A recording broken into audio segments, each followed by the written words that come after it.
Now we'll talk about electric current and the magnetic field produced by current flow through a wire. And let's talk about the simple case first, where we just have a piece of wire and the current flowing. But there's a bit of confusion about which way the current flows.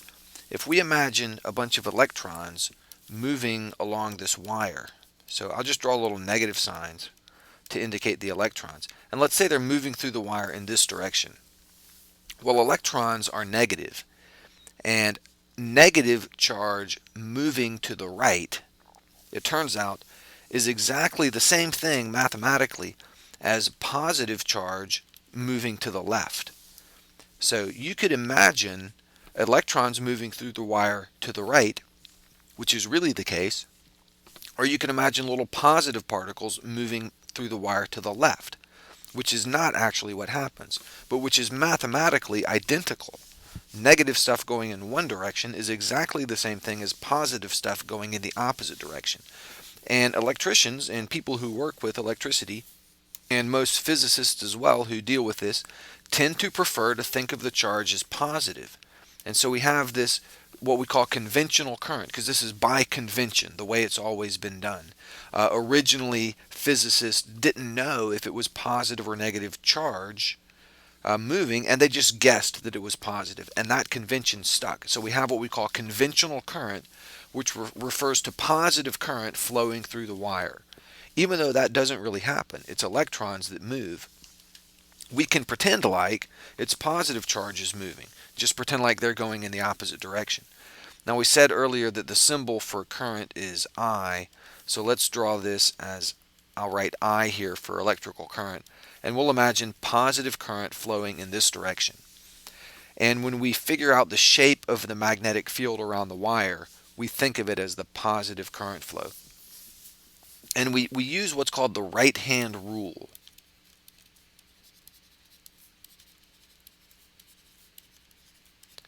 And this gives us a way to picture the direction of the magnetic field around the wire. And here's the right-hand rule. You imagine taking your right hand and placing it over the top of this wire such that your thumb, and that's not a real great hand, but just go with it here, such that your thumb points in the direction of the current flow. So imagine putting your hand right there, just laying it down on top of that wire, your right hand, such that your thumb points in the direction of the current flow. Then your fingers would naturally curl around the wire in this direction.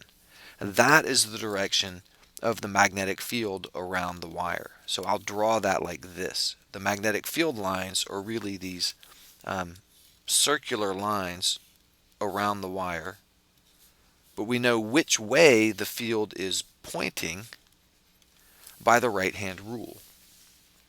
And you could draw more field lines further out, and they would spread out more further away, but it's hard to draw more and keep your diagram reasonably neat.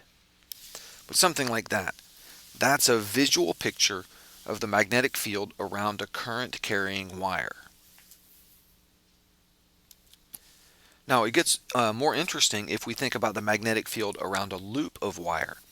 And this is tricky to draw, but let me give it a shot. Let's imagine and try to picture this in perspective. Here's a piece of wire, and then imagine it forms this loop like that. And let's imagine current flowing in this direction. So it flows around the wire like this. So these little arrows represent the direction of the current flow. So it goes in the wire there and out the wire there.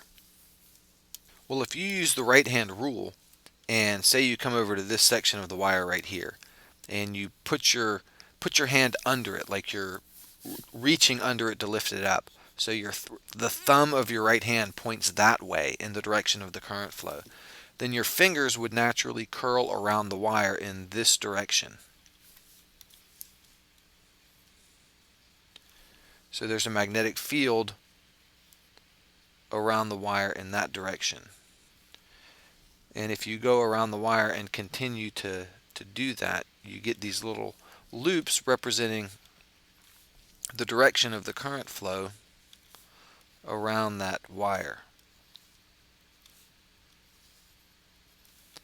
So it looks something like that. Not particularly easy to draw, But what you notice is that everywhere inside the wire, if you picture this correctly, everywhere inside the wire, the field is upward.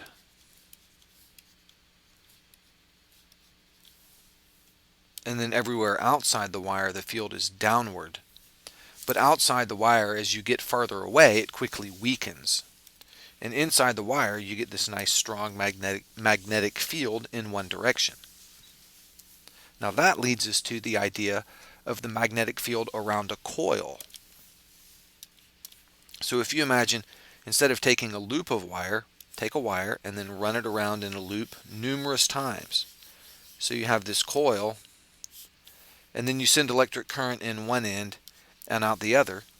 What you get is a lot of magnetic field all around that wire, and instead of just one loop, you have many loops, and the magnetic field from all of those loops add up, and you get all of these magnetic field lines inside. You get a very strong magnetic field inside, and then these field lines loop around like this. And it's very much like the magnetic field around a bar magnet. And this essentially is a magnet. And you end up with a magnetic north pole at one end and a south pole at the other. And this is what you would call an electromagnet. It's a magnet made from electric current. And it turns out that it really won't be all that strong if you just make loops of wire. Now it depends on how many loops there are and how much current there is. If you put a lot of wire there and really turn up the voltage, you're going to get a strong magnet. But there's something you can do to make the magnet really, really strong. And that is put a piece of iron inside the loop. And so one way you can actually do this is take something like a nail. So say you take an iron nail.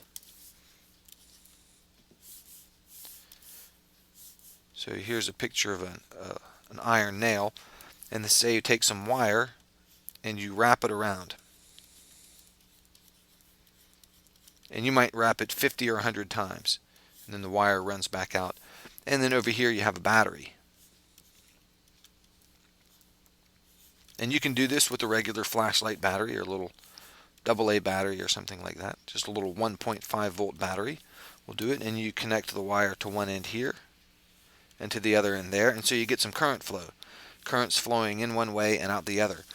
Well, you get a magnetic field produced inside this coil of wire over here, and the iron, it turns out, becomes magnetized as a result and produces additional magnetic field. And having an iron core in there like that can produce a magnetic field that is thousands of times stronger than if it weren't there. And this is the way to make an electromagnet, is to use an iron core like that. And they can be really strong. You see them sometimes at scrap yards, at junk yards, picking up old cars. You've got this cable coming down and there's this device hanging here. And it's a giant electromagnet. Inside it are all these coils of wire with electric current running through them. And it becomes really strong, and it can pick up an old junk car just by magnetizing the roof of the car and sticking to it, and they use that to move junk from one place to another in a junkyard. Another way to make a really strong electromagnet is to use what's called superconductors. And you're not going to do this at your house, but it's interesting to talk about. Superconductors have no electrical resistance. If you're trying to make an electromagnet like this or like this, you're limited by how much current you can put in there. If you really turn up the voltage, it's going to get hot and it's going to melt if you really crank it up. But a superconductor is a material that has no electrical resistance, and that allows you to turn up the voltage really high without it getting hot.